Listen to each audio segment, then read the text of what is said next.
आवश्यक है। इस वीडियो में चर्चा किए गए स्टॉक उदाहरण के लिए है और खरीदने या बेचने की कोई सलाह नहीं है। मैं केवल एजुकेशनल वीडियो बनाता हूं और खरीदने या बेचने की कोई सलाह नहीं देता हूं। दोस्तों नमस्ते। दोस्तों शेयर मार्केट में आज एक ऐसी स्ट्रेटेजी की बात करेंगे कि जो बड़े लॉन्ग पीरियड की स्ट्रेटेजी है और ज़्यादातर लोग प्रॉफिट इसमें ही बनाते हैं। और ये स्ट्रेटेजी का नाम है पोजिशनल ट्रेडिंग। और पोजिशनल ट्रेडिंग कुछ हफ्ते के लिए हो सकती है, कुछ महीनों के लिए भी हो सकती है और कुछ सालों के लिए भी हो सकती है। तो ये ऐसी स्ट्रेटेजी है कि जिसमें आपको पूरा दिन कंप्यूटर के आगे नहीं बैठे रहना पड़ता। आपको बार बार स्टॉक का क्या प्राइस हुआ वो देखना नहीं पड़ता।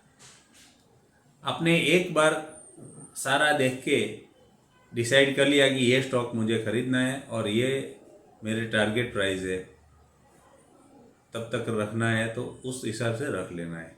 और स्टॉप लॉस भी रखना है तो जीटीटी स्टॉप लॉस आप रख सकते हो। तो ये स्टॉक हम कैसे डिसाइड करेंगे? तो ये जो लॉन्ग टर्म वाले स्टॉक्स है वो ज़्यादातर फंडामेंटल देख के डिसाइड किए जाते हैं कि भाई कंपनी के प्रमोटर्स कौन है, उसका जो CAGR है वो कितना है, फिर शेयर होल्डिंग किसके पास है, FII DII क्या कर रहे हैं, इसमें सारे फंडामेंटल देखे जाते हैं। प्राइस टू अर्निंग क्या है, EPS कितना है, डिविडेंड कितना दिया है, रिजर्व्स कितना पड़ा है, सारे पॉइंट्स देखने पड़ेंगे क्योंकि ये पोजिशनल है। अब एक बार लेते हो फिर चुपचाप रख देते हो, इसको फिर कुछ करना नहीं होता जब तक कि अपना भाव ना आ जाए। साथ में स्टॉप लॉस तो आपने लगा के रखा ही होगा, तो लॉस होने के भी चांस नहीं है। तो लॉन्ग रन में हमेशा स्टॉक ऊपर जाता है जो ग्रोइंग इकोनॉमी होती है, और इंडिया की इकोनॉमी ग्रोइंग है। मैक्रो इकोनॉमिक भी आप अगर देखो तो हमारी ऊपर जा रही है। और जिस तरह से हमने अभी टारगेट्स रखे हैं आज से 5 साल 10 साल के बाद वाले, उस हिसाब से मार्केट को ग्रो करना ही है। उस हिसाब से सेंट्रल गवर्नमेंट भी चल रही है, उस ऐसे डिसीजन भी लिए जाते हैं और हम देख भी रहे हैं कि हमारी इकोनॉमी ग्रो हो रही है। तो पोजिशनल ट्रेडिंग में ये सारे पॉइंट्स आपको याद रखने होते हैं। पोजिशनल ट्रेडिंग में एक खास बात आपको ये याद रखनी होती है कि मार्केट में ऊपर नीचे डेली में होता रहेगा। उसको नॉइज़ जो बोलते हैं, नॉइज़ होता रहेगा, लेकिन उससे आपको विचलित नहीं होना है।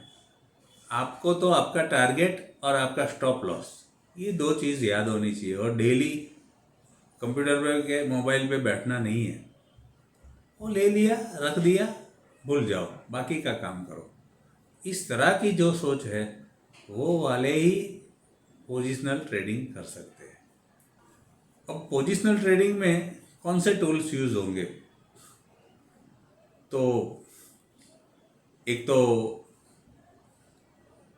RSI, फिर MACD,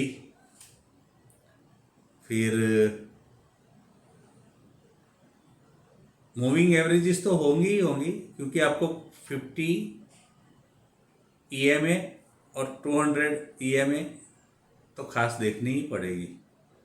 देखो ये सारे पॉइंट्स है ना, MACD ये वो, अगर आपको नहीं पता है तो पहले ये सीख लो, उसके बाद में शेयर मार्केट में एंट्री करो।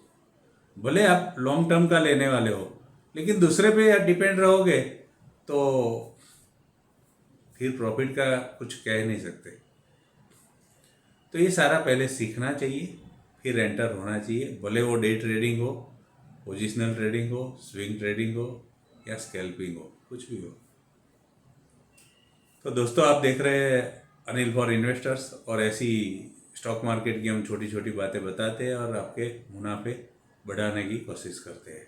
अगर आप लॉस कर रहे हैं तो आप कहीं ना कहीं भूल कर रहे हैं, तो वो भूल से कैसे बाहर आना वो भी हम अपने वीडियो में बताते हैं। तो आप ये देखते रहिए, अपने दोस्तों से शेयर करते रहिए, और कोई क्वेश्चन है तो आप हमें कांटेक्ट कर सकते हैं।